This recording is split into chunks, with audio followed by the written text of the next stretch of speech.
비바람이 갈 길을 막아도 나는 가리 주의 길을 가리리. 찬양 드리시고 우리 강의 시작합니다.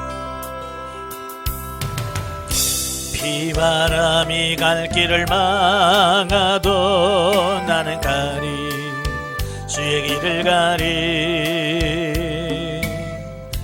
눈보라가 앞길을 가려도 나는 가리 주의 길을 가리. 이 길은 영광의 길, 이 길은 승리의 길. 나를 구원하신 주님이 십자가 지고 가신 길. 나는 가리라 주의 길을 가리라. 주님 말같이 따라 나는 가리라. 나는 가리라 주의 길을 가리라. 주님 말같이 따라 나는 가리라. 험한 파도 앞길을 막아도 나는 가리 주의 길을 가리. 모진 바람 앞길을 가려도 나는 가리 주의 길을 가리. 이 길은 고난의 길, 이 길은 생명의 길. 나를 구원하신 주님이 십자가 지고 가신 길. 나는 가리라 주의 길을 가리라. 주님 말같이 따라 나는 가리라. 나는 가리라 주의 길을 가리라. 주님 말같이 따라 나는 가리라.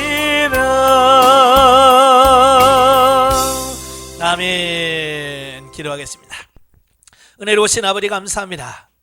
하나님께서 우리를 날마다 불러주시고 지켜주시고 보호해주시고 또 훈련케 하셔서 변화되어져 갈 수 있도록 해주셔서 감사합니다. 오늘도 훈련의 장소로 왔사오니 저들을 함께하여 주시고 이 강의를 통해서 말씀을 통해서 변화되고 새로워지는 우리가 될 수 있도록 성령님 도와주옵소서. 시종을 맡겨오며 예수님의 이름으로 감사하며 기도하옵나이다. 아멘. 예, 이 시간 우리 교재 37쪽입니다.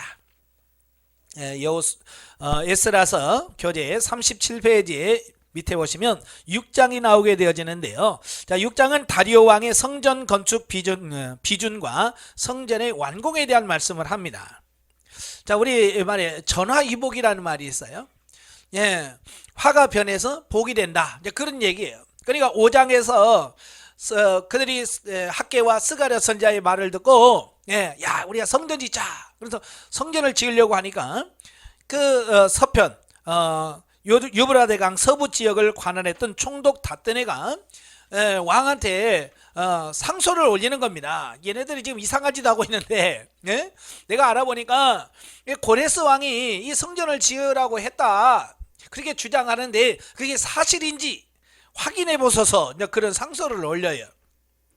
그러니까 그 상소를 받은 이 왕이 명령을 내립니다. 그걸 알아봐라 라고 해서 명령을 내렸는데 그걸 앙메다 궁에서 그 문서를 찾아내요. 그 조서의 초본을 찾아내요. 그래서 그걸 보고 다리오 왕이 확인을 한 이후에 야, 성전 재건 공사를 절대로 방해하지 마라 명령을 내려요. 그리고 뭐라고 하냐면 오히려 그 비용을 바사 제국의 세금에서 부담하도록 명령을 내립니다. 그리고 이러한 조치를 위반하는 자에 대해서는 가차없이 처벌을 가하도록 지시함으로써 성전 재건에 더 이상 방해거리는 사라지게 되었다. 지난 시간에도 말씀드렸지만 이스라엘 백성들이 성전을 짓다가 16년이나 중단했어요. 그들은 환경 탓이라고 생각했거든요. 환경이 지금 성전 지을 만한 환경이 아니다라고 말했는데, 사실은 환경 지을 만한 환경이 문제가 아니라 그 성전을 지을 만한 준비가 안 돼 있던 거예요. 믿음이 준비되어 있지 않은 거예요. 그러니까 그 어려움이 오니까 모르겠다 포기해버리고 자기 집 짓기에 바빴단 말이에요. 예나 지금이나 방해는 똑같아요. 근데 이번에는 어때요? 넉넉히 이겨가잖아요. 왜? 그만큼 그들의 믿음이 조금 성장했기 때문에 그게 가능하다라고 하는 거예요. 그래서 보면은 성전 재건 공사를 다시 시작하도록 촉구한 스가랴 선지자의 예언이 성취된 결과였다. 그래서 유대 백성들을 크게 고무시켜 성전 재건에 전심 열려가도록 만드는 계기가 되었고, 그 결과 새로운 성전은 재개된 지 4년 만에 완공될 수 있다. 하나님께서 하게 하신 거죠. 여러분도 마찬가지. 힘든 일을 닥치면 우리는 자꾸 못하겠다라고 생각하는데, 여러분 그 문제를 보지 마세요. 역사를 주관해 가신 하나님을 바라보시고, 나는 못합니다. 그러나 하나님이 하실 수 있습니다. 하나님 도와주세요 라고 기도하면서 하면 안 될 일이 없어요. 자, 본문에서 우리는 바사 제국의 다리오 왕이 성전 재건을 적극 지원하게 된 것은 전적으로 하나님께서 섭리하신 결과임을 잊지 말아야 된다. 물론 다리오가 성전 재건을 지원함으로써 유대 백성들로 하여금 자신과 왕자들의 생명을 위하여 기도하도록 하기 위한 의도를 지니고 있었다고 볼 수 있다. 그러니까 성전을 지어라, 그리고 나와 우리 왕자들을 위해서 기도해라 라고 하는 어떤 그런 기도 부탁의 의미도 있겠지만, 그러나 당시에 불안했던 그 바사 제국의 정치적 상황 가운데서도 멀리 메대의 앙메다 궁에서 고레스의 조서를 찾도록 한 것은 하나님께서 다리오 왕의 마음을 움직이셨기 때문이다라고 하는 거예요. 그러니까 이때 당시는 굉장히 좀 어려운 시대가 조금 어려운 시대였거든요. 그럼에도 불구하고 다리오 왕이 조서를 내려서 그 조서를 찾아낸다라고 하는 것은 하나님의 은혜가 아니면 불가능하다, 이걸 보여주고 있는 거예요. 여러분도 그러죠? 바쁘고 힘든데 누가 부탁해봐요. 어때요? 그것도 나한테 이익이 된다면 하겠지만, 그죠? 전혀 이익도 안 되는 것을 한다는 게 쉽지 않아요. 그런데 했단 말이에요. 왜? 하나님이 하게 하셨어. 자, 13절 15절에 보면 성전 재건의 완성이 됩니다. 다리오 왕에 의해서 성전 재건이 허락되자 그 기회를 활용해서 유다 백성들은 신속하게 공사를 진척시킵니다. 그리하여 BC 516년에 새로운 성전이 완공되었는데, 스가랴와 학개 선지자의 촉구에 따라 공사를 재개한 BC 520년부터 약 4년, 그리고 바벨론 포로 생활에서 귀환하여 성전 재건에 착수한 BC 536년부터는 20년 걸렸고요. 또 느부갓네살에 의해 솔로몬 성전이 파괴된 BC 586년부터는 딱 70년 만에 완성이 되어졌어요. 한편 다리오 왕의 칙령을 받아서 성전 재건이 재개된 성전은 상당히 빠른 시일 내에 완성이 됩니다. 이는 다리오 왕의 공식 허가로 인해서 모처럼 아무런 방해 없이 성전을 재건할 수 있게 되자 총독이나 다리오 마음이 바뀌기 전에 성전을 완공하려고 백성들이 전력을 다했기 때문이고, 그죠? 이거 언제 또 마음 바뀔지 몰라요. 이 변덕스러운 왕의 마음이 안돼 그만해 할 수도 있잖아요. 그러니까 그 마음이 변하기 전에 빨리 해야 돼. 그러니까 막 서둘러서 한 거예요. 또 한 번 재건이 중단된 아픔의 경험이 있기 때문에 또다시 그걸 겪고 싶지 않은 심리가 있는 거죠. 그죠? 16년 동안 그들이 성전 지으러 왔다가 10년 동안 성전 짓지 못하고 살아갈 때 그 아픔이 있잖아요. 그걸 그들이 기억을 하고 또다시 그런 걸 겪고 싶지 않은 거예요. 그래서 열심을 다해서 4년 만에 성전을 완공시킨 거예요. 자, 16절 22절까지 보면 이제 성전 봉헌식과 유월절을 지키는 내용이 나오는데요. 이제 성전이 완성이 되니까 이걸 하나님께 봉헌식을 거행합니다. 그리고 바로 유월절을 지키는데요. 그리하여 솔로몬이 첫 번째 성전 봉헌식 때 화목 제물을 바친 것처럼 유대 백성들 역시 소와 양을 화목 제물로 바치고 특히 이스라엘의 12지파를 의미하는 순염소 12마리를 속죄 제물로 바쳤다. 외형적으로는 솔로몬 성전 봉헌식에 비해 절대적으로 적은 제물이었다. 그렇죠? 솔로몬 때는 대단했습니다. 비교가 안 됩니다. 예, 그 봉헌식 때에 쓴 솔로몬의 낙성식 때에서는 소만 2만 2천 마리를 잡았어요. 소만 2만 2천 마리. 양은 12만 마리. 그러니까 솔로몬 성전 봉헌 때는 정말 어마어마한 재물을 잡고 그것으로 백성들에게 다 나눠주고 먹이고 그랬어요. 근데 지금은 그런 형편이 안 되잖아요. 바벨론 포로에서 70년 살다가 오기 왔지요. 또 16년 동안 살면서 얼마나 힘들었겠어요. 예? 그들이 먹고 살겠다고 열심히 모아내면 하나님께서 훅 불어버렸잖아요. 그러니까 그 없는 상황에서 그 성전을 지었어. 그래도 어때요? 최선을 다해서 하나님께 감사한 거예요. 참 저도 지금까지 신앙생활하면서 교회를 교회 건축을 3곳 했거든요. 제가 초등학교 3학년 때 제 시골에 있는 교회, 그때는 뭐 제가 뭐 할 게 없잖아요. 초등학교 3학년짜리가 무슨 헌금을 하겠어, 뭘 하겠어요. 그래도 성전 봉사 뭐 교회 건축하는데 뭐 하면 하나님께서 복 준다고 그래가지고 제가 할 게 뭔가, 그래서 학교 끝나고 가서 뭐 할 게 뭐 있어요? 주전자 들고 뭐 옛날 냉장고가 있어요. 뭐가 없어요. 전기도 안 들어오는데. 그러니까 동네에서 제일 시원한 우물, 저 깊은 데서 막 두레박으로 한참 올려야 되는 그 물에 가서 주전자에 물, 시원한 물 받아오면 그냥 옆에 송글송글 맥히잖아요. 그죠? 그 시원한 물 갖다가 일하는 사람들 따라주고, 예?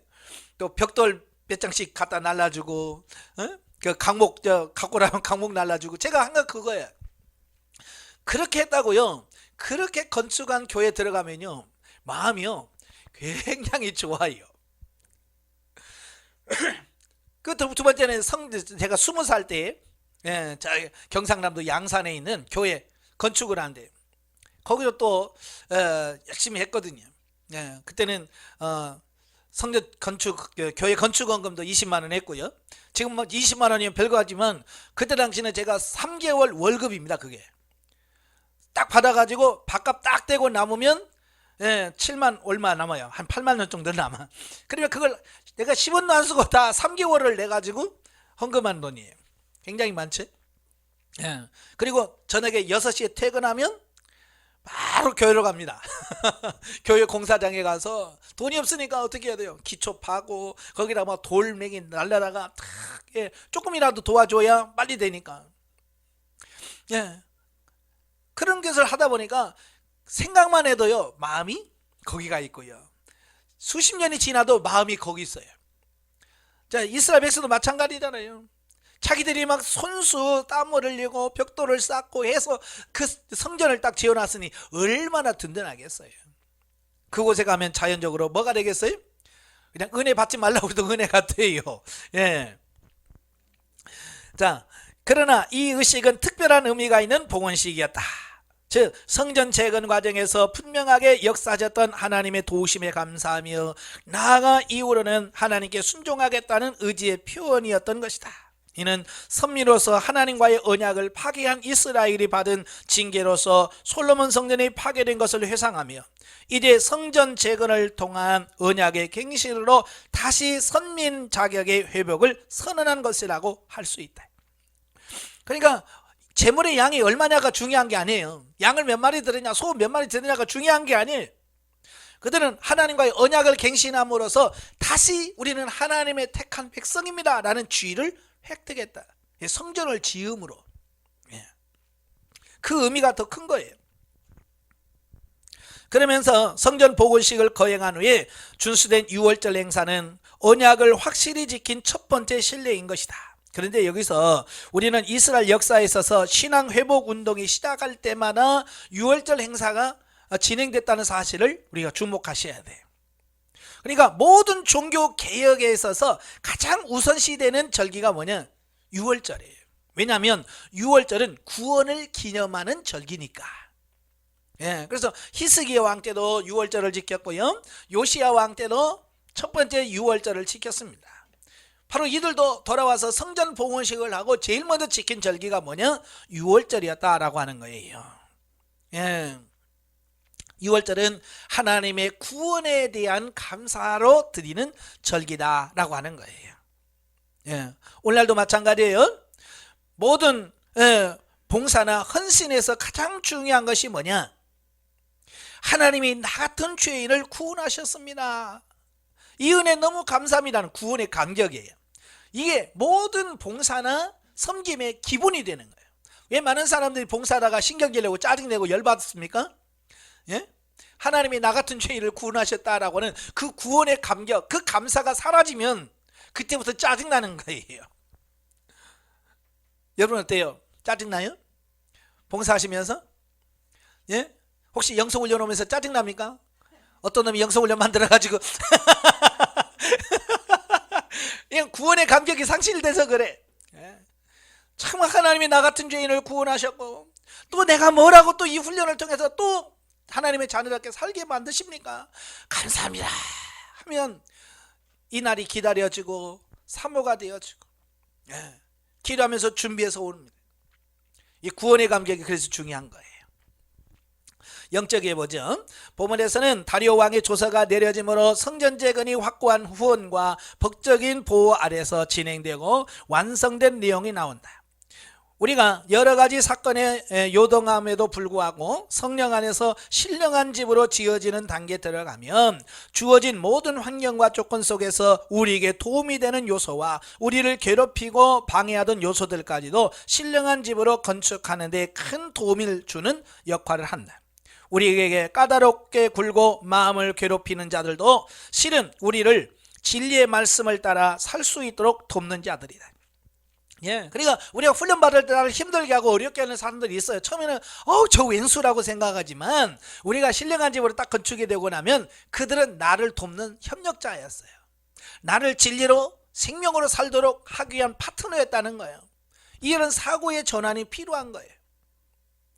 그래서 지금 내가 아직 믿어지진 않지만 나를 힘들게 하는 그 누구에게 우리는 감사할 수 있어야 돼. 내가 당신 때문에 내가 영성이 덧입혀졌습니다. 예, 그래서 제가 가끔 그러잖아요. 남편이 그럽니까? 그럼 남편에게 보약해 주시면서 열심히 힘내서 더 괴롭혀 달라고 더 나를 힘들게 해달라고 기도해야 돼. 여러분 파트너가 있으면 그 파트너에 가서 맛있는 거 사주면서 좀 더 힘내라고, 힘내서 나를 빡빡 긁어달라고. 그래야 돼. 왜? 그 사람의 활동을 많이 해줌으로써 내가 그만큼 변화될 수 있고 새로워질 수 있는 부분이 돼. 제가 늘 말하지만 왜 한국교회 성도들이 영적으로 성장하지 못하냐면 고난을 싫어하고요, 고난 받는 걸 자체를 싫어하고요, 어떻게 하든지 피해버리지 그걸 통과할 생각을 안 하는 거예요. 그러니까 고난은 받지만 그걸 통과를 하질 않아요. 피해버린다면. 그러니까 성장이 안 되는 거예요. 여러분 기도할 때 뭐라고 기도해요? 고난 없게 해달라고 기도하잖아요. 이제는 고난 없게 해달라고 기도하면 안 돼요.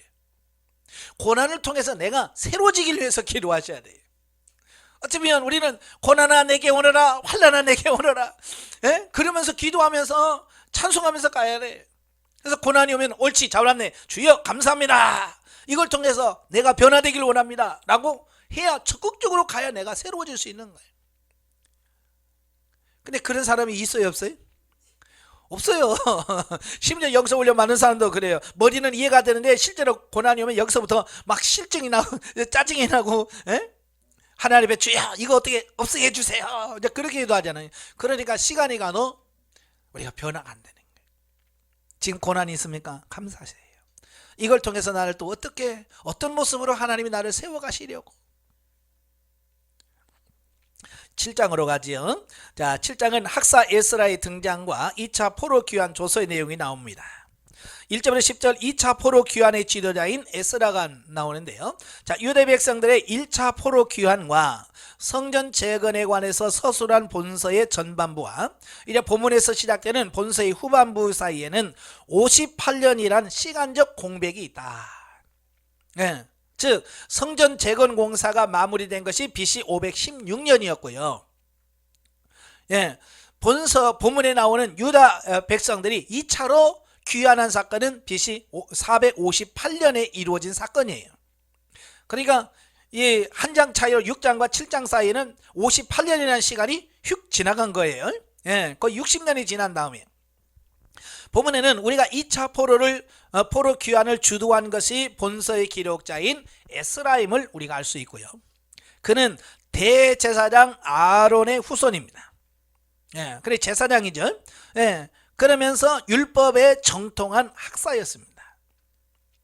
아울러 에스라는 그 아닥사스다 왕의 신임을 받는 관직에 있던 인물로서 유다 백성들을 지도하기에 충분한 신분과 자격을 구비하고 있었다.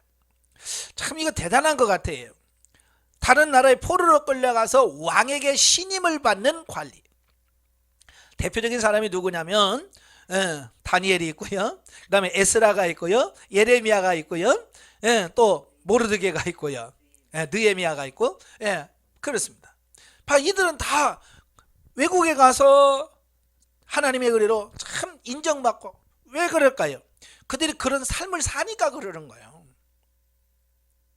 정말 하나님 백성 나온 삶을 사니까 사람들로부터 인정을 받게 되고, 인정을 받으니까 그가 뭐든지 하겠다 그러면 오케이 해주잖아요. 여러분도 마찬가지. 남편에게 인정을 받으면 뭘 하겠다고 그래도 남편이 그래 그러죠. 근데 인정을 못 받으면 뭐예요? 한다 그러면 뭘 한다고? 뭐? 왜? 뭐 신임이 안 되니까, 믿지를 못하니까. 그러니까 믿지 못하게 행동을 한 내가 문제란 말이에요. 아시겠죠? 그러니까 우리 남편은 의처증이 많아서요가 아니에요. 내가 의처증으로 만든 내 잘못이 있다는 거예요. 그러니까 그것부터 처리를 하셔야 돼요. 그러니까 에스라는 얼마나 왕한테 신임을 얻었는지, 왕이 조서를 내려서 너 돌아가라 라고까지 할 수 있을 만큼 신임을 얻는 것이 중요한 거예요. 여러분 어때요? 가정에서 신임을 얻습니까? 남편에게, 자녀에게, 또 부모에게 신임을 얻습니까? 신임을 얻도록 여러분 삶을 통해서 변화되시길 바라요. 예. 이어서 에스라의 인도에 따라서 유다 백성들은요 4개월에 걸친 여행을 통해서 예루살렘으로 귀환한 사실을 서술하고 있습니다. 그러니까 바벨론에서 예루살렘까지는 직선거리로 900km예요. 직선거리로 900km니까 이걸 돌아서 1500km예요. 그러니까 서울에서 부산까지가 약 500km잖아요. 그죠? 그러니까 이 거리의 3배가 된다고 보시면 돼요. 뭐 지금처럼 고속도로 뻥 뚫리고 뭐 이러면 쉽지요. 뭐 차로 4시간 반, 5시간이면 가니까요. 근데 얘네는 그런 게 아니잖아요. 산 있으면 돌아가야 돼. 돌아 어디로 갈지 몰라요. 그런 계열에서 4개월이나 걸렸다. 그 4개월 동안 그들이 도착할 수 있었던 것은 하나님의 선하신 손의 도움 주심이었다라고 하는 거예요.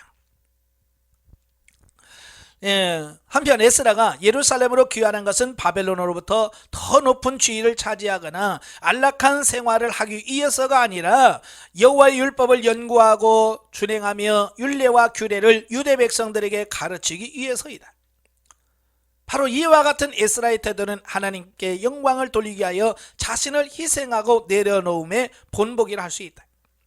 자, 사실 이 에스라는요 그 바사 제국에 있으면 왕의 신임을 얻었죠. 관직도 높지요. 그러니까요 아무 걱정 없이 그냥 여생을 편하게 살 수 있는 길이 다 열려 있어요. 그럼에도 불구하고 그는 그 모든 것을 다 내려놓는 거예요. 자기가 편하게 살 수 있고 쉽게 살 수 있는 모든 것을 다 내려놓고 하나님의 뜻을 이루기 위해서, 하나님의 뜻을 이루는 게 뭐예요? 백성들에게 율법을 가르치고 율례를 가르치고 하나님 앞에 백성다운 삶을 살도록 하기 위한 거예요. 만약에 여러분이 이런 위치에 있다면 여러분 어떻게 하겠어요? 내가 지금 편하고 이 모든 걸 내려놓고 힘든 과정을 가겠어요? 안 가겠어요? 쉽지 않아요 이거. 아마 여러분들 직장생활 하면서 예를 들어서 500만원 직장에서 400만원 주는 직장으로 옮긴다고 그래도 여러분 그 쉽지 않을 거예요. 100만원 그거 좀 손해보는 데서 우리는 그거 하기 싫어서 더 주는 데 없나 그러잖아요. 예? 그런데 이거 뭐 그 정도가 아니잖아요. 모든 관직과 명예와 편하게 살 수 있는 모든 걸 다 내려놓고 고생하는, 선택한다는 거예요. 이게 뭐냐? 그게 에스라의 믿음이에요. 그러니까 이런 힘든 것을 선택하는 걸 보면 그 사람의 진짜 믿음이 있다는 것을 우리가 알 수 있는 거죠. 11절 26절까지는 아닥사스다 왕의 귀한 조서 허락이 나오는데요. 바사 제국의 아닥사스다 왕이 그 유대 백성들의 2차 포로 귀환의 즈음에서 에스라에게 내린 조서의 내용이 소개되어지고 있어요. 이미 바벨론에서부터 에스라를 신임하고 있던 아닥사스다 왕은 예루살렘으로 돌아가기 원하는 자라면 누구든지 데리고 갈 수 있도록 허락을 합니다. 예. 뿐만 아니라 제사제도의 회복에 필요한 재정 지원도 아끼지 않았습니다. 예, 그리고 제사장들과 레인들과 성전 봉사자들에 대한 각종 세금을 면제해 줌과 동시에 아울러서 팔레스타인 지방 행정관과 사법관들을 임명할 수 있는 권한까지 에스라에게 부여해 줬습니다. 참 대단한 거죠. 그냥 너 혼자만 가 그래도 이게 은혜인데, 그죠? 다 데려갈 사람 다 데리고 가라. 그리고 거기다가 세금까지 면제해 줘요. 또 재정까지 국가 세금 가지고 해세금으로 할 수 있도록 도와주고요. 참, 이게 뭐예요? 이게 하나님의 은혜인 거예요. 하나님께서 하게 하시니까 그게 되는 거예요. 우리도 그래요. 우리 힘으로 안 되지만 하나님께서 하게 하시면 됩니다. 아시겠죠? 그러니까 늘 하나님께 기도하는 이유가 뭐예요? 그냥 나 혼자 잘 먹고 잘 살기 위해서가 아니잖아요. 정말 아버지의 뜻이 나를 통해서 이루어지고 나를 통해서 아버지의 뜻이 성취되어지길 위해서 기도하는 거예요. 예. 만약 에스라 귀환 시 이와 같은 왕의 조서가 없었다면 배타적인 팔레스타인 지역의 관리들과 이방 문화에 동화되어 있던 유대인들을 실질적으로 통치하기는 어려웠을 것이다. 따라서 왕의 조서는 에스라의 개혁 작업에 있어서 큰 힘이 되었다. 그렇죠. 오늘날 에스라 가지고 야 내가 말이지 너 이런 거 하지 마 그랬다고 한다면 네가 뭔데 그랬을 거예요. 그죠? 근데 왕이 총독으로 임명하면서 모든 권한을 주는 조서까지 딱 내려놨으니까 뭐라고 하면 봐봐 읽어봐 그러면 되잖아요.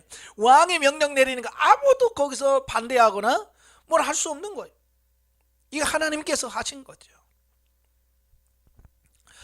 본문에 나타난 아닥사스다 왕의 호의적인 태도는 에스라 4장 17절에서 20절에 언급한 바 있는 성벽 재건과 관련된 아닥사스다의 부정적인 태도와 크게 비교되는데, 이처럼 상반된 태도를 아닥사스다가 보이게 된 것은 하나님의 강권적인 역사로 볼 수 있다. 즉 아닥사스다가 사마리아의 허위 고소를 받아들여서 성벽 재건을 중지시켰음에도 불구하고 여기서는 파격적으로 에스라와 유다에게 유리한 조서를 반포하는 것은 하나님의 역사 없이는 불가능한 것이다. 여러분 왕의 그 왕권이라고 하는 것은 대단한 거예요. 그래서 바사 제국 바벨론이라든지 바사 메대는 왕이 한번 조서를 내리면 왕도 못 바꿉니다. 그건 에스더에서 더 나오죠. 그러니까 한번 조서를 도장 찍어서 내면 왕도 못 바꿔요. 그런 법이 있어요. 근데 조금 전까지 얼마 전까지만 해도 그들이 성벽 재건할 때 얘네들이 성벽 재건하면 정말 틀림없이 반역할 겁니다. 그러니까 왕이 명령을 해서 그래? 그럼 못 지켜라 라고 명령을 내렸어요. 근데 시간이 지났다가 너는 가서 그거 해라. 이게 바꾼다고 하는 것은요 왕의 체면이나 이 모든 부분에서 할 수 없는 부분이란 말이에요. 그럼에도 불구하고 그걸 하게 하신 분이 누구냐? 그게 하나님이다. 이걸 말씀하려고 하는 거예요. 그러니까 하나님의 역사는 불가능이 없다는 거예요. 그 하나님이 돌아가셨죠? 그 하나님이 돌아가셨죠? 안 돌아가셨어요. 그 하나님 여전히 살아계시는 거예요. 그러니까 에스라 시대 역사하신 하나님이라면 오늘 이 시대도 역사하실 거라는 거예요. 그러니까 시대가 바뀌었지 하나님은 바뀐 거 없어요. 그러니까 오늘도 에스라와 같은 이런 믿음을 가지라 그 말이에요. 예. 한편 우리는 에스라의 삶을 통해서 하나님의 말씀에 온전히 순종하고 진실되고 의로운 삶을 영위하게 되면 하나님의 사역에 크게 쓰임받을 뿐만 아니라 불신자들마저 감화시킬 수 있다는 사실을 확인할 수 있다. 그러니까 불신자들은 뭘로 알 수 있냐면 우리가 성경 구절만 창세기부터 요한계시록까지 딸딸딸딸딸 한 자도 안 틀리고 암송한다고 아이고 안녕하십니까 존경합니다 그러겠어요? 전혀 안 해요. 그들은 뭘 보냐면 우리 삶을 보는 거예요. 우리가 어떤 삶의 태도를 가지고 사느냐, 그 삶을 보고 우리를 통해서 뭘 보냐, 우리가 사는 삶을 통해서 하나님을 보는 거예요. 말로 그들은 하나님 보는 게 아니에요. 전도할 때도 마찬가지, 내가 얼마나 유창한 말로 설명하느냐에 따라서 하나님 보는 게 아니에요. 나의 삶을 보고 나를 통해서 하나님을 보는 거예요. 그러니까 삶이 되어지지 않으면 안 되는 거예요. 그러니까 에스라가 그와 같은 영향력을 끼칠 수 있었던 것은 뭐냐, 그의 삶이 정말 하나님 앞에서 바로 섰기 때문에 하나님을 알지 못하는 이방인의 왕까지도 마음을 움직여서 돕게 하시는 거예요. 그러니까 여러분의 삶이 변화되어야 된다 그 말이에요. 27, 8절은 에스라의 찬양이 나옵니다. 그 아닥사스다 왕의 호의적인 배려로 유다 백성들을 이끌고 예루살렘으로 귀환할 수 있게 된 에스라는 그 모든 일이 하나님의 섭리와 은혜로 말미암은 것이라는 사실을 찬양하고 있습니다. 본문에 소개되는 에스라의 찬양 속에는 하나님의 주권과 사랑이 함축적으로 표현되고 있는데, 비록 짧은 내용이지만 이스라엘의 역사만 아니라 이방인의 역사까지도 하나님께서 주관하신다는 에스라의 역사의식이 잘 나타나고 있다 그 말이에요. 예. 그렇잖아요. 아까도 말했지만 이 아닥사스다 왕은 하나님 몰라요. 하나님 섬기는 사람 아니에요. 이방인입니다. 그럼에도 불구하고 이렇게 할 수 있었다는 걸 보면 에스라는 뭘 아냐, 이건 하나님이 모든 인류의 역사를 주관하시고 이끌어 가시는 분이 하나님이시구나, 이걸 깨달은 거예요. 자, 영적 이해는 이 부분은 넘어가도록 하겠습니다. 원래 10장에 대한 영적 이해인데 편집할 때 잘못된 것 같아요. 자, 8장으로 넘어가죠. 제2차 포로 귀환 준비 과정과 귀환. 1절부터 14절. 제2차 귀환자들의 가계별 명단과 숫자. 예. 보면은 에스라의 주도하에 이루어진 2차 귀환자들의 가계별 인원수가 소개되어지고 있는데요. 본문에 기록된 숫자를 합하면 모두 1773명입니다. 1차 포로 귀환자가 42,360명에 비교할 때 턱없이 적은 숫자지요. 예. 자, 왜 이렇게 적을까? 돌아가라고 그렇게 왕의 조서까지 누구든지 갈 사람 다 가라고 명령을 했는데도 불구하고 왜 가자고 할 때 안 갈까? 자, 그건 여러 가지 문제가 있겠지만 그것은 아마 1차 귀환이 이루어진 때로부터 80년이라는 세월이 벌써 지났습니다. 예, 80년이 지난 BC 458년에야 2차 귀환이 이루어졌기 때문에 당시 바벨론에 거주하고 있던 유다 백성들은 전원이 다 그곳 출신이에요. 그곳에서 태어난 사람들이에요. 그러니까 포로로 끌려간 1세대들은 이미 다 죽고요. 예, 그러니까 1차 포로 귀환 때만 해도 1차 포로 귀환자 중에 살아있는 사람들이 많았어요. 그래서 성전 지을 때 한쪽에는 울고 한쪽에는 찬양하죠. 옛날 그 솔로몬의 성전을 받던 사람은 우는 거예요. 근데 지금은 그때부터 또 58년이 지났잖아요. 60년이라는 세월이 지나니까 그 사람들은 이제 다 1세대는 죽고 2세대, 3세대, 많게는 4세대, 5세대까지 갔습니다. 그러면 예루살렘에 가본 적도 없고 이스라엘에 살아본 적도 없어요. 근데 그들이 그곳을 버리고 예루살렘으로 간다? 이것은 쉬운 일이 아니에요. 1세대도 안 돌아간 시대에 3세대, 4세대들이 가겠어요? 안 가죠. 그들은 성전이 뭔지 잘 모릅니다. 성전에서 예배드리는 삶이 뭔지 모릅니다. 왜? 바벨론에서 살면서 그렇게 해본 적이 없기 때문에 그런 거죠. 그러나 2차 귀환자들은 1차 귀환에 동참하기를 거절한 채 바벨론에 잔류했던 자들의 후손임에도 불구하고 투철한 여호와 선민 의식을 지닌 인물로서 비록 그 숫자는 많지 않지만 에스라와 더불어 예루살렘에서 신앙 부흥 운동을 전개하기에 부족함이 없는 신앙의 소유자들이었다. 그러니까 그 1733명이라고 그랬죠. 1773명은요 정말 보통 믿음의 사람들이 아니에요. 정말 그걸 떠난다고 하는 자체가 뭐야? 믿음을 요구하거든요. 그러니까 그들은 정말 믿음으로 신앙으로 무장된 사람만 어찌 보면 돌아갔다 라고 볼 수 있어요. 그러니까 그런 사람들이 가니까 종교 개혁을 일으킬 수 있고 신앙의 부흥을 일으킬 수 있었던 거예요. 그냥 어중이 떠중이 믿음 없는 사람 데리고 숫자만 많이 가져오면 어떻게 될까요? 예? 더 어려워졌겠죠. 에스라가 그 개혁을 못했을 거예요. 자, 한편 보면은 앞서 1차 귀환자들의 명령과 마찬가지로 가문, 지파별이 아닌 가게별로 기록하고 있는데요. 대부분 1차 귀환에 동참한 가게들과 일치하고 있습니다. 다만 스가냐, 요압, 슬로밋 가문의 자손들이 새롭게 참여했음을 알 수 있고요. 자, 우리가 본문을 통해서 하나님의 나라에 들어가기 위해서라면 세상 만족과 평안을 포기해야만 된다는 사실을 교훈받게 됩니다. 그러니까 그들은 바사 제국에서 편안하게 살 수 있는 모든 것을 다 내려놓아야 돼. 그걸 포기해야 되잖아요. 그걸 포기해야 들어갈 수 있는 겁니다.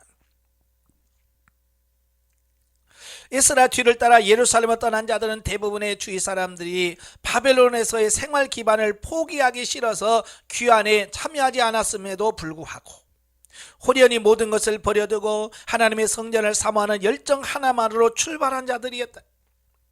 바로 이와 같은 모습들은 예수님의 부르심을 받았을 때 모든 것을 버려두고 떠난 제자들을 연상시킵니다.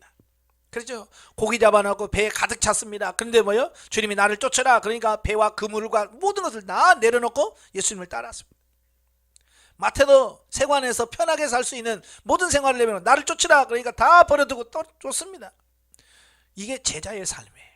오늘 저와 여러분이 예수님의 제자, 하나님의 제자가 되기를 원하신다면 내려놓고 떠날 수 있는 준비가 돼 있어야 돼요. 어때요? 오늘도 주님이 가라시면 갈 준비 돼 있습니까? 대답이 없죠. 이게 쉬운 일이 아니에요. 그 별거 아닌데, 그죠? 별거 아닌데 지금 여러분 집 그거 정리하고 다른 데로 갔나? 쉬운 일이 아니에요. 그러니까 이들이 2차로 포로 귀환했다라고 하는 것은요 대단한 믿음인 거예요. 우리는 거기다가 비교도 안 돼. 비교 안 돼. 우리는 편하고 그러면 그냥 거기서 그냥 다리 쭉 뻗고 여기서 그냥 평생 살 것처럼 그냥 살아요. 저도 그랬으니까요. 저도 목회하면서 개척하면 나는 거기서 죽을 거라고 생각하면서 살았어요. 근데 하나님께서는 그렇지 않더라고요.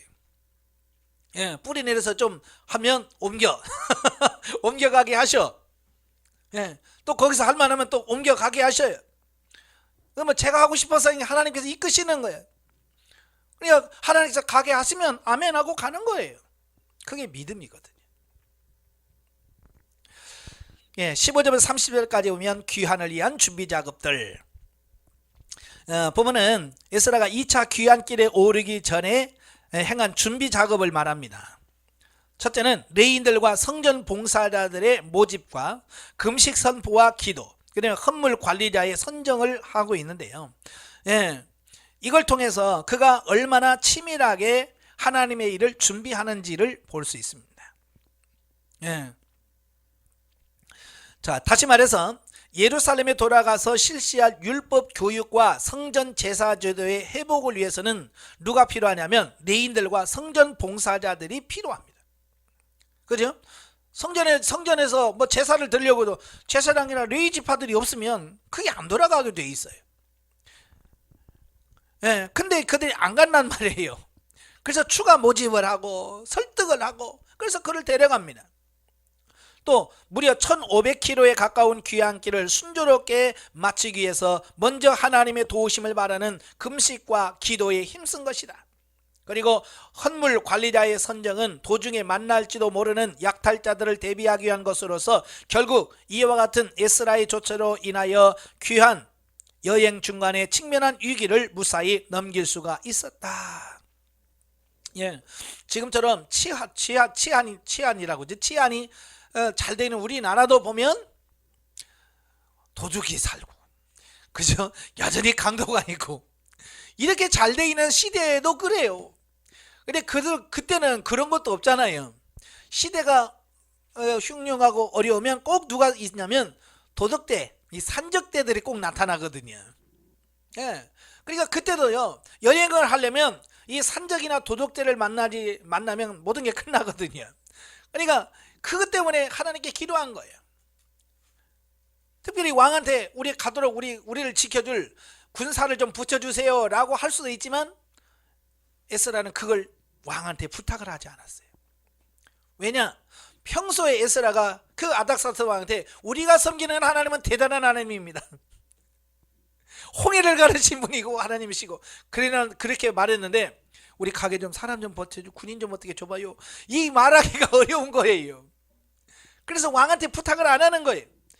그리고 오직 전지전능하신 하나님이 우리를 지켜주세요, 정말 하나님의 살아계신 증거를 보여주세요 라고 하나님께 기도하는 거예요. 우리도 마찬가지예요. 우리는 끄떡하면 사람 의지하지. 예. 또 힘들고 어려우면 누가 나 도와주지 않나, 그래서 도와줄 사람 찾는단 말이에요. 그건 아닌 거예요. 사람을 찾지 말고 하나님을 붙들어라. 에스라가 그런 거예요. 중간에 4개월 동안에 여기 보니까 위기들이 많았었어요. 어떤 위기인지는 분명히 안 써져 있어요. 예, 그렇지만 그들이 1500km를 오는 동안에 4개월 동안에 많은 어려움을 겪었어요. 그런데 하나님의 선하신 손이 그들을 지켜주시고 보호해 주셔서 그들이 무사하게 돌아올 수 있었다라고 하는 것이. 그래서 여러분도 뭐예요? 미리미리 기도하시란 말이에요. 우리는 미리 기도하지 않아요, 그죠? 꼭 일이 터져야 주여 살려주세요 꼭 그런단 말이에요. 예, 미리미리 기도에 적금을 들으세요. 아시겠지? 예, 기도에 적금을 들어 놓으셔야 돼. 예, 그래서 위기 때 하나님 아시죠? 그러면 적금해 놓은 게 많으니까 그럼 알지, 그냥 되는 거예요. 근데 그 적금이 안 돼 있으니까 그때부터 적금 부어서 기도의 분량을 채우려고 하니까 그만큼 시간이 오래 걸려요. 그래서 미리미리 기도하시길 바래요. 아시겠죠? 어떤 분이 그래요, 저한테 와서 목사님 저는 왜 이렇게 문제가 많은지 모르겠어요, 나는 이렇게 계속 어려움만 계속 와요. 그래서 제가 그랬죠, 평소에 기도해요 안 해요? 그랬더니 안 한대. 언제 기도해요? 저는 이렇게 힘들어갖고 기도가 됐네. 그러니까 하나님께서 기도 안 하니까 기도하라고 자꾸 힘든 걸 계속 주지 않냐. 그러니까 힘들든 안 힘들든 늘 기도로 준비하고 기도로 하고 있으면 하나님 봤을 때 쟤는 그냥 어려움을 안 줘도 기도하네. 근데 굳이 기도 계속 하고 있는데 어려움 줄 이유가 없잖아요. 예, 기도하라고 고난을 주는 건데, 그죠? 여러분도 마찬가지예요. 그러니까 머리가 좀 좋아야 돼. 빨리 계산을 빨리 해서 하나님 이렇게 하면 좋아하시더라. 그래서 빨리빨리 가야죠. 예? 그러니까 평소에 기도하면 고난이 없어요. 왜? 고난 없어도 기도하니까. 근데 그걸 안 하면 편할 때는 기도 안 하고 고난 오면 기도하니까 하나님께서 우리가 기도해야 살 수 있으니까 너 기도해라, 쟤 좀 고난 좀 줘. 그래서 고난 주고, 그리고 기도하고 좀 편하게 또 쉬면 안 되겠다, 또 고난 또 줘라. 그래서 계속 살만하면 또 고난, 살만하면 고난 당하는 거예요. 어때요? 여러분도 그렇게 사실래요? 예? 그렇게 살고 싶지 않잖아요. 그러니까 편할 때도 늘 기도하면서 사세요. 예. 한편 1차 귀환 때에도 제사장들에 비해서 레위인들의 숫자가 많이 부족했었는데요, 2차 귀환 때도 마찬가지예요. 레위인들이 단 한 사람도 참여하지 않아요.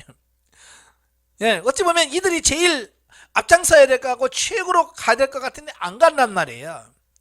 때문에 에스라가 족장들을 통해서 레위인들을 별도로 모집해야 했는데, 이 사실은 바벨론 포로 생활 기간 동안에 자기 직무를 수행할 수 없게 된 레위인들이 대부분 다른 직업으로 전환했기 때문에 해석된다. 이게 무슨 말이냐면요, 원래 레위인들은요 행정적 업무를 많이 해요. 그러니까 이스라엘 땅에 있을 때도 마찬가지예요. 이스라엘 땅에서도 레위인들은 농사 짓고 그런 일 안 하잖아요. 주로 행정 업무를 담당한단 말이에요. 그러니까 그 일을 하던 사람이 바벨론으로 포로로 끌려가서 할 일이 뭐겠어요? 요즘으로는 공무원 하는 거예요. 편하게 공무원살이 하는 거예요. 그러니까 그들이 공무원 생활하다 보니까 그걸 내려놓고 다시 갔나? 이게 쉽지 않은 거예요. 예. 그리고 이스라엘 땅에 오면 뭐 먹고 살아요? 11조 받고 살잖아요. 참 이게 11조 바라보고 산다는 게 쉽지 않아요. 왜? 사람들의 마음이 어떻게 바뀔지 몰라. 그죠? 믿음 좋고 신앙 좋으면 막 11조도 달래고 막 그럽니다. 근데 기분 나쁘고 열받으면 11조부터 안 내. 아마 여러분도 그럴걸요? 여러분 성도들 시험 들었다, 교회에서 시험 들었다 그러면 제일 먼저 안 하는 게 뭔 줄 아세요? 11조 안 해요. 저도 가끔 그런 분들 만나요. 저한테도 그래. 목사님 계좌 보내줘요. 왜요? 저 11조 보내니까. 아니 왜 11조를 다니는 교회 내지? 그랬더니 우리 교회에서요 11조 내기 싫어요. 그래서 교회가 마음에 안 드니까 11조를 안 내는 거야. 그러니까 11조는 내긴 내야 되겠는데 교회다 내기는 싫고, 그러니까 이제 이걸 모아두는 거야. 모아둬. 한 달, 두 달, 석 달 모아두다가 그래도 양심에 찔리잖아. 이거 내야 되겠는데 어디다 낼까 하다가 이제 평소에 자기가 마음에 드는 교회에다 전화를 해요. 예? 저한테도 가끔 전화 와요. 예? 그렇게 내겠다고. 아 됐다고. 그 교회에다 내시라고. 11조는 내 감정으로 내는 게 아니라고. 하나님께서 내라고, 내가 몸담고 있는 교회나 내야 된다고. 그 감정을 따라 하지 말라고. 자, 그렇게 가르치죠. 예. 그러니까 그런 11조에 의해서 살아가는 레인들이 얼마나 불안하겠어요. 그죠? 그러니까 참 저도 이제 예전에 어려울 때 목회 해봤잖아요. 참 보면 재정 헌금이 얼마나 들어오나 여기가 굉장히 신경 쓰여. 진짜로. 그래서 좀 헌금이 좀 많이 들어오면 좀 편안해져. 근데 헌금 내는 숫자가 줄고 이러면 불안해져요. 참 그 생활을 해봤어야 돼요. 레인들은 그런 거예요. 그런데 바벨론의 포로로 들어가서 메대에서 공무원으로 살다 보니까 그냥 적적 때리면 월급 나와, 봉급 나와. 그런데 그걸 내려놓고 언제 나올지도 모르는 그 봉급 바라보면서 간다는 게 쉽지 않아요. 참 이건 뭐냐, 편안한 생활을 내려놓는 것이 어렵다는 것을 말하는 거예요. 그러니까 레인들이 안 가는 거예요. 여기 편안한데 왜 또 거기 가서 눈치 보면서 내가 또 왜 그런 생활을 해야 되느냐. 또 하나는 뭐냐, 완전히 복구되지 않은 팔레스틴 땅으로 돌아가서 겪게 될 어려움으로 인하여 레인들이 2차 귀환 때에도 동참하기를 망설였던 것이다. 예. 그러니까 1차 포로는 귀환 때도 갔지만 이 예루살렘 성의 사람이란, 그 유다의 삶이란 편하지가 않았어요. 예. 그러니까 편한 생활 내려놓고 거기 가서 고생하려고 하니까 싫은 거예요. 그러니까 안 가는 거예요. 그래도 불구하고 1773명이 갔다는 거, 이게 하나님의 은혜인 거죠.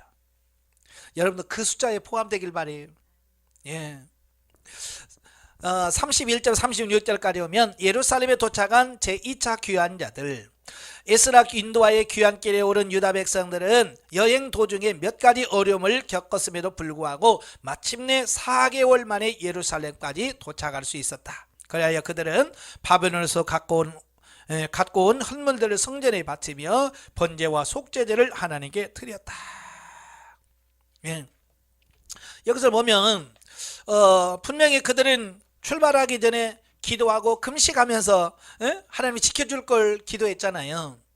그럼에도 불구하고 고난이 있었다고요, 없었다고요? 몇 가지 어려움이 있었다고 했잖아요. 이게 중요한 거예요. 기도했다고 해서 고난이 없어지는 건 아니에요. 우리가 많은 사람이 착각하는 이유가 기도하면 고난이 없겠지, 아니에요. 기도해도 고난은 옵니다. 그럼 뭐하러 기도하냐? 어차피 올 건데. 기도하면 하나님의 도우심으로 그걸 넉넉히 이겨갑니다. 이게 문제예요. 고난은 똑같이 오지만 그걸 이겨가고 넘어갑니다. 그런데 기도하지 않았으면 넘어져. 못 넘어가. 걸려 넘어져요. 이 차이예요. 그래서 기도하시라 그 말이에요. 자, 9장으로 가면 이방인과의 통혼과 에스라의 중보 회개 기도가 나와요. 자, 1절에서 4절 보면 이방인들과 통혼한 유대 백성들. 본문은 1차 귀환과 성전 재건을 주도한 스룹바벨과 예수아가 죽고 난 이후에 유대 백성들의 신앙적으로 매우 해이해졌던 것 같다. 그리하여 그들은 율법에 금지되어 있는 이방인들과 혼인을 꺼리낌 없이 자행함으로써 하나님의 백성으로서 지켜야 할 영적 순결성을 상실해 가고 있던 상태였다. 이런 사실을 보고받게 된 에스라는 크게 애통해하면서 드디어 종교개혁과 신앙 부흥 등을 일으키게 됩니다. 사람들이란 그런 거예요. 1차 포로 귀환자들이 왜 돌아왔어요? 1차 포로 귀환자들이 왜 돌아왔어요? 제대로 된 신앙, 정말 성전에서 마음껏 예배드리고 제사드리고 하나님의 뜻대로 살려고 성전 짓고 그렇게 살려고 왔잖아요. 뜨거운 열정과 마음과 신앙을 가지고 왔어요. 근데 시간이 흘러가니까 어떻게 돼요? 그거 식어버려요. 다 식어서 죄 짓고 그런 부분들을 보게 돼요. 우리도 그래요. 우리 열정이라든지 이런 것은 뭐냐, 시간이 가면 식어가게 돼 있어요. 이게 정상인 거예요. 여러분도 뜨겁게 처음에 영성을 내서 이거야 끝까지 받아야지. 근데 끝까지 가는 사람이 있는가 하면 몇 개월 가다가 식어버리는 사람, 1년 가다가 식어버린 사람이 있어요. 그래서 이런 마음이 식어지지 않도록 계속 우리는 불붙이는 이런 작업을 해가셔야 돼요. 그래서 이걸 식어지지 않도록 하셔야 돼요. 이 열정과 이 믿음이 식어지지 않도록 해야지. 이거 식어져 버리면 중간에서 탈락하게 된다 그 말이에요. 이들은 정말 신앙의 열정과 뜨거움을 가지고 귀환했지만 시간이 흘러가면서 점점점 타락하게 되고 이방인들과 자연스럽게 결혼하고 통혼하는 어떤 그런 상태까지 돼버렸어요. 그러니까 얼마나 그 신앙이 식어버렸는지를 아시겠죠. 한편 에스라 시대에 문제가 된 이방인들과의 혼인은 출애굽기 34장 15절 16절 또 신명기 7장 2절 5절에서 명백히 금지되어 있는 사항으로서 이는 그들의 가증한 우상숭배 풍습에 이스라엘 자손들이 물들지 않도록 하기 위한 조처였다. 다시 말해서 우상을 숭배하는 자들과 혈연관계를 맺게 됨으로써 필연적으로 손상당하게 될 여호와 신앙의 순수성을 사전에 보호하기 위해서 이방인들과의 혼인을 엄격히 금지시킨 것이다. 물론 혈통적으로 이방인이라 할지라도 여호와 신앙을 고백하고 언약 공동체 일원이 된 자들과 혼인은 문제가 되지 않는데, 그러니까 여기서 이방인들과 혼인 금지는 우리는 보통 혈통적으로만 생각을 해요. 그죠? 혈연적으로 이건 이방인이네 라고 할 수 있지만 사실 여기서 말하려고 하는 이방인은 혈통적 이방인을 말하는 게 아니에요.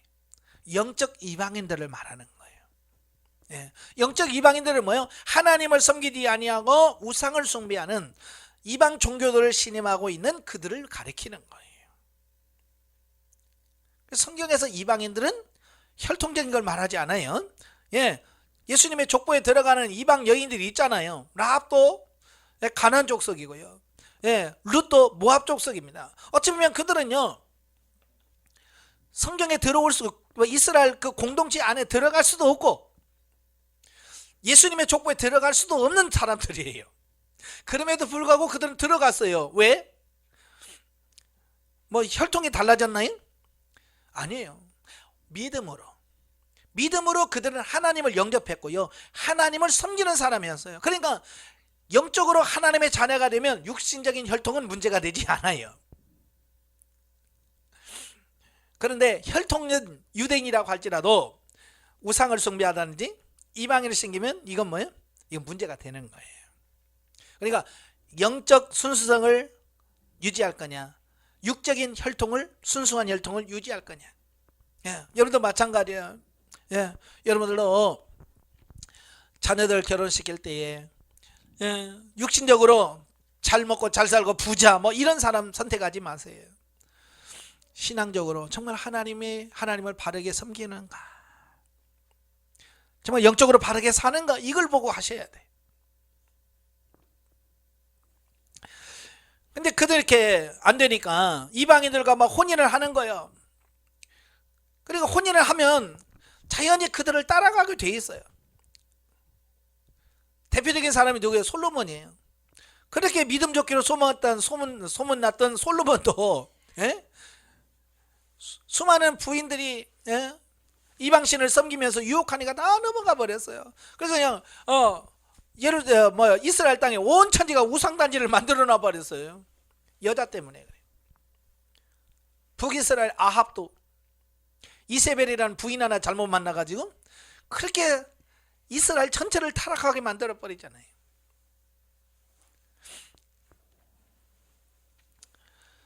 이렇게 우리가 여러분 자녀들 위해서, 좋은 배우자를 위해서, 영적인 배우자를 위해서 기도하시길 바래요. 본문에서 우리는 성도들이 하나님의 백성으로서 지녀야 할 거룩한 믿음과 삶의 지장을 초래하는 그 어떤 요소도 단호히 배격해야 한다는 것과, 영적 지도자들은 백성들의 죄악과 불의를 보고 자신의 옷을 찢고 머리털과 수염을 뽑으며 하나님께 통회하면서 에스라처럼 의분을 느껴야 하며, 성도들의 범죄를 자신의 범죄처럼 여기며 통회함을 교훈받게 됩니다. 에스라는 그런 상황을 보고 자기 머리털을 쥐어뜯고 옷을 찢고 수염을 뜯으면서 하나님께 회개하잖아요. 에스라가 이방 여인 취했어요? 아니잖아. 자기는 아니에요. 그런데도 그 백성들의 죄를 자기 죄로 이렇게 하는 거, 이게 중요한 거예요. 남의 슬픔을 내 슬픔으로, 남의 기쁨을 나의 기쁨으로 할 수 있는, 우는 자들과 함께 울고 웃는 자들과 같이 웃어줄 수 있는 그런 사람이 진짜 지도자가 될 수 있다는 것을 말해주고 있어요. 자, 5절부터 15절에 보면 에스라의 회개 기도가 나옵니다. 유대 백성들의 범죄에 대해서 하나님 앞에서 온종일 통회하던 에스라는 드디어 저녁 제사를 드릴 때가 되자 회개 기도를 하기 시작합니다. 이 에스라의 회개 기도의 내용 중에 무려 21회나 걸쳐서 우리라는 복수 1인칭 대명사를 사용함으로써 에스라가 동족에 대한 연대의식이 얼마나 강했으며 이스라엘 공동체를 위한 에스라의 기도가 얼마나 간절했는지를 알 수가 있다. 본문의 내용을 좀 더 자세히 살펴보면, 첫째, 죄에 대한 고백과, 둘째, 하나님의 은혜에 대한 감사와, 셋째, 율법에 근거한 구체적인 회개가 나옵니다. 자, 여기서 그가 회개 기도할 때에 우리라는 표현을 써요. 우리. 사실 아까 조금 전에 말한 것처럼 이방인과 결혼한 사람은 누구예요? 에스라예요? 아니잖아요. 그러니까 어찌 보면 우리가 기도할 때는 어떻게 기도하겠어요? 여러분이 기도할 때는 어떻게 하겠어요? 저 나쁜 인간들을 주님 쳐주시옵소서, 이렇게 기도하잖아요. 그죠? 지금도 보면 그래요. 동성애자들 놓고 기도할 때 뭐라고 기도합니까? 동성애 반대해야 되죠. 정말 에스라처럼 우리의 죄입니다, 우리가 잘못해서 그렇습니다, 우리라고 기도합니까? 아니면 참 못된 저 사탄의 사주를 받는 치가고 인수 같은 존재들, 이렇게 기도합니까? 오늘 후자로 기도한단 말이에요. 그러니까 기도는 하지만 이런 에스라 같은 기도가 안 되는 거예요. 남을 정죄하고 판단하는 기도는 하죠. 그들의 잘못을 내 잘못으로 인식을 하고 내가 회개하는 이런 기도가 정말 절실하게 필요한 시대가 아닌가라고 봐요. 우리는 세리 같은 기도를 많이 하잖아요. 바리새인 같은 기도.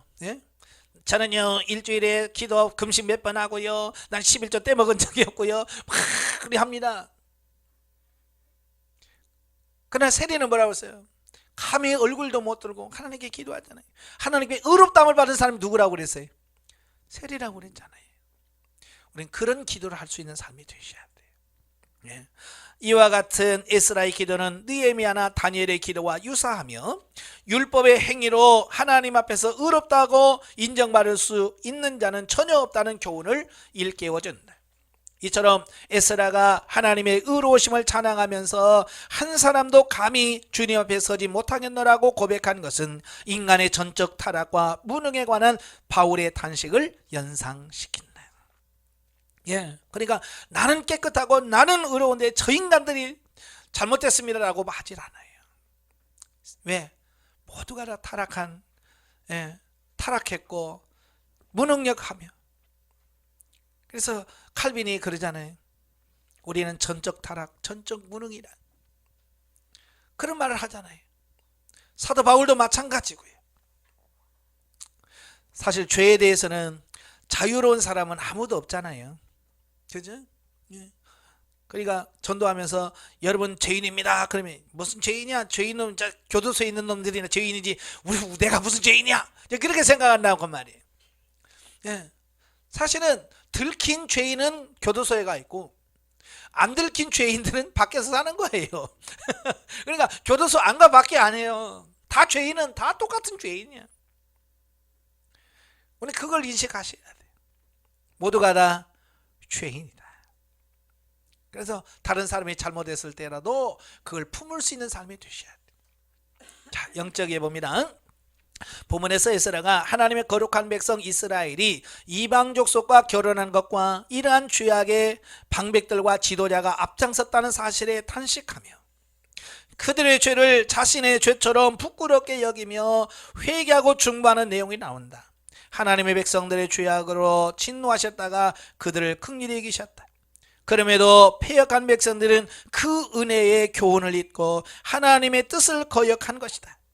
에스라는 이러한 죄의 방백들이 동참했다는 사실이 더욱 분개합니다. 지도자가 잘못되면 더 큰 영향이 있죠. 네. 어찌 보면 어떤 백성들의 죄보다 지도자들의 죄가 더 커요. 예, 그래서 이 지도자적인 책임을 위치해 있는 사람들은 책임의식을 좀 느껴야 돼. 교회에서도 마찬가지예요. 중직을 맡으면 맡을수록 더 무거운 책임감을 가지고 기도하면서 그 사명을 감당하셔야 돼요. 이스라엘 백성들의 죄는 늘 오래 참으심으로 긍휼을 베푸시는 하나님의 은혜를 저버리고 자기 뜻대로 사는 우리들의 연약성을 보여준다. 그리고 백성들의 죄를 회개하는 에스라를 통하여 죄의 현장에서 하나님의 뜻에 합당하게 사는 성숙한 자의 태도를 보여준다. 본문에서 우리는 하나님의 심정으로 다른 영혼들의 죄와 고통을 함께 지고 중보하며 언제든지 우리도 연약하여 범죄할 수 있는 자임을 깨닫고 자신을 돌아볼 수 있는 자가 되어야 한다는 영적 교훈을 얻을 수 있다. 예, 나는 아니야 라고 할 수 있겠죠. 근데 그렇게 말할 수 있는 사람은 아무도 없습니다. 나도 역시 마찬가지다. 예. 10장으로 가지요. 온 이스라엘 통해와 에스라의 개혁운동. 1절부터 5절 유대 백성들의 회개. 하나님 앞에서 통회하며 간절한 중보 기도를 드리는 에스라의 모습은 유대 백성들의 신앙 양심을 일깨워서 그들로 하여금 회개에 동참하도록 만듭니다. 자, 지도자가 솔선수범해서 이렇게 간절하게 애절하게 기도하고 회개하니까 그것을 보는 백성들이 따라갈 수밖에 없어. 동참할 수밖에 없는 거예요. 나는 안 하면서 너희만 해라 그러니까 안 따라오는 거 아니에요. 그죠? 옛날에 제가 군대에 있을 때 각계전투라고 해요. 뭐 철조망통과 막 하고 마지막에는 이제 백병전이라고 해서 이제 육박전이라고 그러죠. 총 가지고 막 갈 때 옛날에는 1소대 앞으로 2소대 앞으로 그랬어요. 근데 지금은 바뀌었습니다. 소대장이나 분대장이 최고 높은 지위에 있는 사람이 야, 너 나가 이런 말이야. 예전에는 그랬거든요. 자기 살겠다고 다른 사람 내보내는 거예요. 그러니까 누가 나가요? 지금 총알이 팍 쏟아지고 죽는 자리에 야, 나가 그런다고 나갑니까? 안 나가죠. 그래서 바뀌었어요. 이제는 뭐냐, 지도자가 먼저 뛰어나가는 겁니다. 나를 따르라 그렇게 돼 있어요. 이제는 바뀌었습니다. 너 나가 안 나가요. 언제 나가냐? 지도자가 총알이 막 나고 죽는 그 자리에 나를 따르라 그래서 가니까 옆에 있는 군사들이 같이 따라가는 거예요. 그러니까 전쟁에서 이길 수 있는 거예요. 지도자가 솔선수범하는 것이 매우 중요한 거예요. 여러분 집에서도 마찬가지예요. 자제를 놓고 야 기도해라 성경 봐라 번 여러분 얘기해도 하나도 안 듣습니다. 그죠? 여러분이 솔선수범해서 기도하는 모습을 보여주고 실제로 기도하고 성경을 보면서 하나님께 물으면서 해보세요. 물으라고 안 해도 부모가 자꾸 물으면서 하는 걸 보면 아, 저렇게 하는구나. 평소 때는 모르지만 자기가 어려움을 당했을 때 아, 우리 엄마가 이렇게 묻고 했지, 우리 아빠가 저렇게 묻고 했지, 그럼 나도 물어야 되겠네. 하나님 어떻게 할까요? 크게 기억나게 하고 생각나게 해서 자녀들이 따라오게 만드는 거예요. 이게 솔선수범이라는 게 꼭 뭐 정치 지도자들이나 교회 지도자들뿐만 아니라 여러분의 가정의 지도자들, 가정에서 부모들의 역할, 이거 다 똑같은 거예요. 특히 백성들 가운데 이 스가냐는 자신의 죄를 고백한 후에 이방인 아내와 그 소생을 내어보내기로 다짐하면서 그와 같은 조처로 온 백성들에게 확산할 수 있도록 강력한 개혁 운동을 일으키는 것을 에스라에게 제의하고 있습니다. 이 스가냐는 누구냐면 에스라의 개혁 운동에 적극적으로 동참한 지도자입니다. 보통 보면 그거 한다고 되겠어요? 에이, 그런 식으로 안 돼요 라고 말한단 말이에요, 보통. 그죠? 근데 스가냐는 안 그래요. 뭐라고 그래요? 4절에 우리가 도우리니 힘써 행하소서. 이런 동역자가 필요한 거예요. 교회에서도 마찬가지예요. 지도자들이 이렇게 하기를 원합니다. 기도하면서 정말로 이렇게 정말 하나님 뜻대로 살고 싶습니다. 이렇게 하기를 원합니다 라고 해서 좋습니다. 적극 지원합니다. 우리도 동참하겠습니다. 그래서 한마음만 뜻대어서 나가는 교회는 부흥하고 다 됩니다. 근데 목사만 막 피 터지게 기도합시다 그런데 아무도 안 동참 안 하고, 며칠에 며칠 우리 기도합시다 그런데 아무도 안 오고, 그럼 어떻게 돼? 그게 되겠어요? 안 되죠. 여러분은 이 스가랴와 같은 동역자가 되길 바래요. 교회에서 정말 교회의 어떤 행사든 교회에서 행하는 모든 부분에서 적극적으로 동참해서 할 수 있도록 밀어줄 수 있는 그런 동역자가 돼. 따라서 이와 같은 본문의 내용은 1. 참된 지도자의 역할이 무엇인지를 가르쳐줍니다. 즉 참 지도자란 자신에게 부여된 권한을 사용하여 다른 사람들을 강압하거나 자기가 원하는 방향으로 무리하게 이끌어 나가기보다 먼저 다른 사람들의 마음을 감동할 수 있도록 자신이 솔선수범하는 자세를 지녀야 한다. 그게 지도자가 힘든 이유가 뭐냐면 솔선수범하는 거예요. 남한테 기도 많이 하세요가 아니라 기도하는 본을 보여줘야 돼. 그게 어려운 거예요. 두 번째, 진정한 회개는 입으로 죄악을 회개하는 데서 고백하는 데서 그치지 않고 구체적으로 자신의 삶으로부터 죄악을 제거하는 실천적 회개가 수반돼야 함을 교훈합니다. 그러니까 스가냐가 이방인 아내와 소생을 과감히 내어보내기로 다짐하면서 온 백성들을 대상으로 한 개혁운동을 에스라에게 건의한 것은 참된 회개가 어떠해야 하는지를 보여줍니다. 그러니까 스가냐가 뭐예요? 나도 이런 죄를 졌습니다. 나는 이걸 내 아내나 자식을 다 내보내겠습니다 하고 진짜 그 죄 문제를 청산하는 거예요. 자기가 먼저 처리를 하고 그리고 동참해야 된다는 것을 말씀해 주고 있습니다. 사실 아내와 자식을 버린다는 것은 쉽지 않지요. 그죠? 여러분에게 자식 버리라면 버리겠어요? 말 안 듣는 남편 버리려고 뭐 버릴 수 있겠죠. 자식을 어떻게 버립니까? 그럼에도 불구하고 이게 하나님의 말씀에서 아니니까 과감하게 육신의 어떤 이런 부분들을 얽매이지 않고 다 내어버리면서 청산하는 이런 부분들이 필요한 거예요. 그러니까 죄에 대해서는 단호해질 필요가 있더라. 죄에 대해서만큼은 우리가 단호하게 하셔야 돼요. 말로만 하는 회개는요 의미가 없습니다. 회개라고 하는 말 원어 자체가 뭐예요? 돌아선다는 얘기예요. 가던 길에서 돌아서다, 이게 회개라는 말이에요. 그러니까 지금까지 하던 모든 행위에서 완전히 벗어나는 걸 말이에요. 도둑놈이 도둑질을 내려놓고 이제 남을 위해서 도와줄 수 있는 사람으로 바뀌어져야 돼. 이게 회개인 거예요. 도둑놈이 남의 집에 가서 도둑질하고 와서 주님 용서해 주시옵소서, 다음날 또 도둑질하고 또 와서 주님 누구 집에서 얼마 훔쳤습니다, 용서해 주세요. 이건 회개가 아닌 거예요. 회개란 뭐야? 그 자리에서 돌아서는 거예요. 도둑놈이 도둑질 안 하는 거고요. 혈기 내는 사람이 혈기를 안 내는 거고요. 미워하던 사람이 미워하지 않는 거예요. 이게 회개지.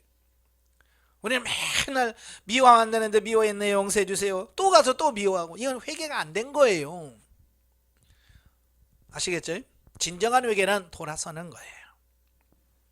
6절에서 15절 개혁을 위한 총회 소집, 스가랴의 건의를 받아들여서 온 백성들을 대상으로 개혁 운동을 실시하기로 작정한 에스라는 총회를 소집합니다. 그래서 모든 백성들을 다 모읍니다. 그래서 3일 만에 모든 유다 백성들이 예루살렘에 모입니다. 이때 에스라는 이방 여인들과 혼인한 그들의 죄악을 지적하면서 즉시 하나님 앞에서 회개하고 이방 여인들과의 관계를 청산하도록 촉구하게 이릅니다. 이와 같은 에스라의 권고에 대해서 대부분의 백성들은 찬성의 뜻을 표시했고요. 다만 좀 더 자세한 진상 규명을 거쳐서 충분한 시간을 두고 시행하자는 의견을 제시한 자들도 있었습니다. 예, 에스라가 죄를 책망하니까 다 수긍합니다. 왜? 현실이잖아요. 예?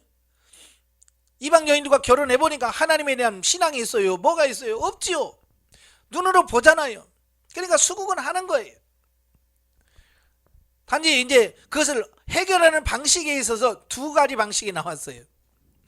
하나는 뭐냐, 철저히 조사한 다음에 좀 시간을 두고 이게 서서히 조금씩 고쳐나갑시다 라고 주장하는 온건파가 있고, 예, 아사엘의 아들 요나단을 비롯한 몇몇 사람들이 그와 같은 백성들의 태도에 반대하면서 즉각적인 시행을 주장합니다. 안 된다, 지금부터 해야 된다. 예? 천천히, 그게 되냐, 지금부터 끊어라. 꼭 교회에서 하면 꼭 그런 사람들이 있죠. 한쪽에는 좀 천천히 하자, 그리고 어떤 사람은 아니다, 과격하게 지금부터 해라. 누가 옳다고 말할 수는 없어요. 예. 둘 다 하나님의 뜻대로 살려고 하는 거니까. 자, 그래서 결국은 에스라가 일종의 조사위원회를 구성합니다. 일단 누가 이방 여인과 결혼했는지 일단 조사부터 해라. 그래서 조사위원회를 구성합니다. 그래서 철저하게 가려내도록 조처를 합니다.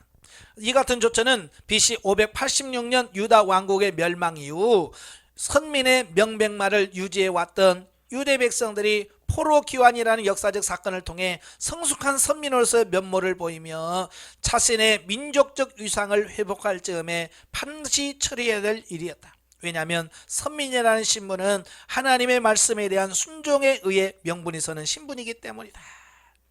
그러니까 여기서 이방 여인, 이방 부인과 아내를 쫓아내는 것은 오늘날 뭐 우리는 뭐 그런 것도 없는데 라고 생각할 수 있겠죠. 나와 무슨 상관이 있는가 라고 생각할 수 있겠지만, 여기서 말하는 이방 여인 아내와 자식들은 뭘 가리킬까요? 예, 여러분의 자아를 말하는 거예요. 예, 여러분의 자아를 다 내려놓으셔야 돼, 처리해야 된다는 얘기를 하고 있는 거예요.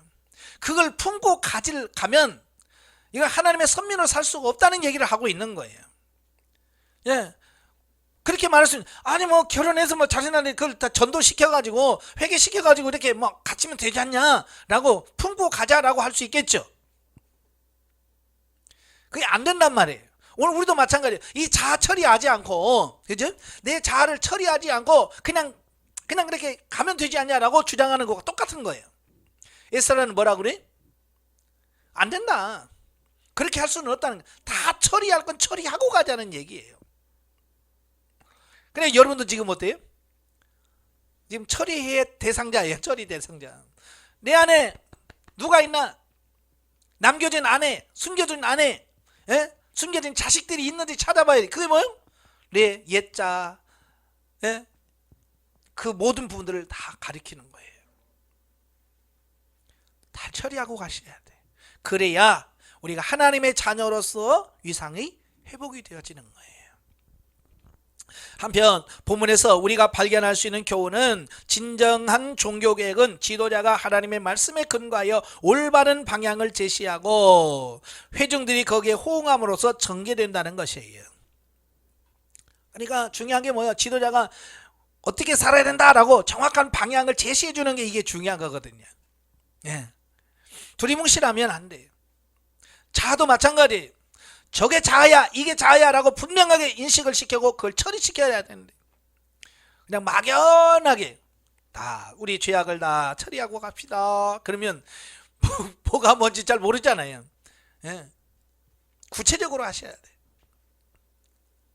에스라가 개혁 조처를 선언했을 때 백성들은 당신의 말씀대로 우리가 마땅히 행할 것이다 라고 응답했다. 따라서 이러한 모습은 지도자가 자신의 감정이나 이해관계에 좌우되지 않고 오히려 하나님의 뜻에 합당한 길을 제시하면 비록 그것이 현실적으로 큰 손실과 고통을 가져다 할지라도 성도들은 온전한 신앙, 온전히 순종해야 한다는 교훈을 주고 있습니다. 국가에서 강큼 개혁을 외치고, 예? 그렇죠. 근데 백성들이 따라줘요, 안 따라줘요?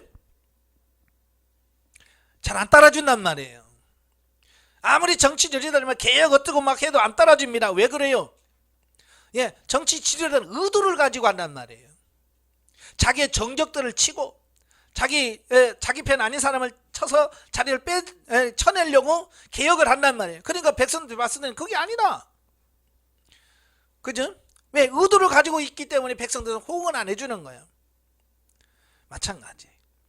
우리도 어떤 육신적인 감정이나 어떤 육신적인 이해관계에서 뭘 주장하면 안 돼요. 그래서 그걸 떠나서 순수하게 하나님의 신앙으로 하셔야 됩니다. 또한 죄악에 대한 회개와 그 후속 조치는 어떤 이유에서라도 보류돼서는 안 되며 즉각적으로 시행되어야 한다는 것이다. 에스라의 말에 원칙적으로 찬성하면서도 우기라는 계절적인 요인을 감안하여 충분한 시간을 두고 시행하자는 백성들의 의견을 요나단은 반대했다. 그리하여 당장의 조사위원회가 구성되어 그 해가 다 지나가기 전에 이방 여인과 혼인한 자들의 명단이 작성되었다.